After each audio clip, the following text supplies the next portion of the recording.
देखिए सिवान के 8 सीटों पे जिस तरीके से चुनाव का परिणाम आया, उसके बाद जो है महागठबंधन से ओसामा साहब जो है इकलौते रहे जो जीत कर आए। और इस बार जो है राजद में अगर देखा जाए तो सिर्फ 25 विधायक हैं और इस बार तो तेजस्वी यादव के साथ तेज प्रताप भी नहीं है। तो अब ये समझेंगे कि तेजस्वी के साथ अब कौन बैठेगा बगल में, तेजस्वी का साथ कौन देगा, विधानसभा में उसके लिए कौन खड़ा होगा। हमारे साथ शौकत जी हैं, क्या कहेंगे इस बार विपक्ष में जो है ओसामा साहब तेजस्वी के बगल में बैठेंगे? देखिए, जब माननीय लालू प्रसाद यादव जी लोकसभा में बैठते थे तो उनके बगल में मरहूम शहाबुद्दीन साहब बैठते थे। उसी तरीके से जब तेजस्वी यादव विपक्ष के नेता के तौर पर विधानसभा में बैठेंगे तो उनके बगल में रघुनाथपुर के विधायक माननीय ओसामा साहब भी बैठने का काम करेंगे, क्योंकि जिस तरीके से लालू यादव जी के साथ शहाबुद्दीन साहब साथ देते थे उसी तरीके से तेजस्वी यादव के साथ ओसामा साहब भी साथ देने का काम करेंगे।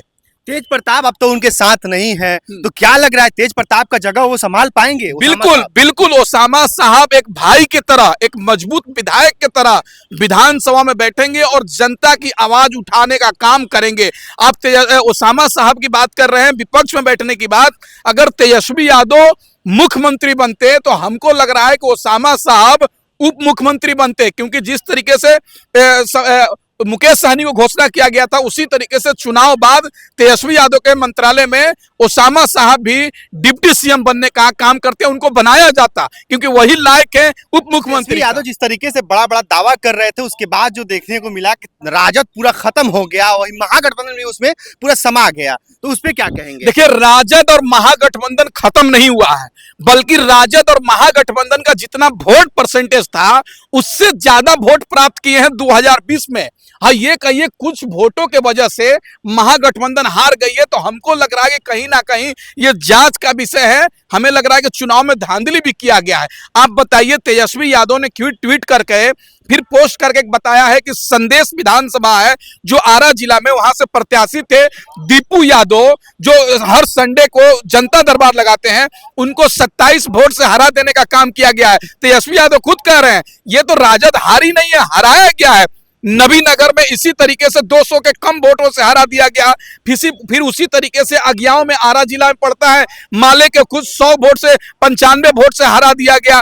तो कहीं ना कहीं महागठबंधन को तो कम करके हराया गया है भाई। ये लोग हारे नहीं है, महागठबंधन हारी नहीं है बल्कि हराया गया है। आप बताइए, भाजपा के लोग और जदयू के लोग ही कह रहा था कि हम लोग 150 सीट जीतेंगे, 150 सीट जीतेंगे, तो आखिर 200 से भी ज्यादा सीट कैसे हो गया? हाँ। अब बताइए, जो जीतने वाला कह रहा है कि हम 150 जीतेंगे तो 200 कैसे जीत गया? तो कहीं ना कहीं इस चुनाव परिणाम पर सवाल है, जांच का विषय है और वक्त आएगा तो पता चलेगा कि इसमें क्या किया गया है। तेजस्वी जिस तरीके से बड़े बड़े दावे करते हैं उसके बाद तो टाइम फुस हो गए। नहीं, दावे क्या है, वो तो जनता के बीच में गए चुनाव में और उन्होंने जनता से कहा कि अगर हमारी सरकार बनाते हैं तो हर परिवार में नौकरी देने का काम करेंगे, 2500 रुपया देने का काम करेंगे, तमाम गैस सिलेंडर 500 करने का काम करेंगे। तो जनता से तो वादा करना पड़ता है ना भाई। हो सकता है जनता ने वोट दिया हो ललटेन को और चल गया हो भाजपा में, जनता दी होगी कांग्रेस को वोट और चल गया होगा भाजपा में, जनता दी होगी हाथ छाप को वोट और चल गया होगा भाजपा में, तो कौन जानता है? ये तो जांच का विषय है ना भाई। तमाम जो संजय सिंह है आम आदमी पार्टी के नेता, वो कह रहे हैं चुनाव में धांधली की गई है, तेजस्वी यादव कह रहे हैं, तमाम विपक्ष के लोग कह रहे हैं राहुल गांधी वोटर अधिकार यात्रा पर निकल गए। ऐसी मजाक थोड़ी चल रहा है। कहीं ना कहीं इस चुनाव में जांच का विषय है, इस पर जांच करना चाहिए और देखना चाहिए क्या हुआ है, तब पता चलेगा। तो विपक्ष में जब तेजस्वी यादव बोलेंगे तो वहां ओसामा साहब मजबूती से साथ देंगे। बिल्कुल, जिस तरीके से मरहूम शहाबुद्दीन साहब लोकसभा में लालू प्रसाद यादव जी के बगल में बैठकर जनता की आवाज उठाने का काम करते थे, उसी तरीके से बिहार विधानसभा में तेजस्वी यादव जी के बगल में रघुनाथपुर के माननीय विधायक ओसामा साहब भी बैठकर उनका साथ देंगे और जनता की आवाज विपक्ष के तौर पर उठाने का काम करेंगे।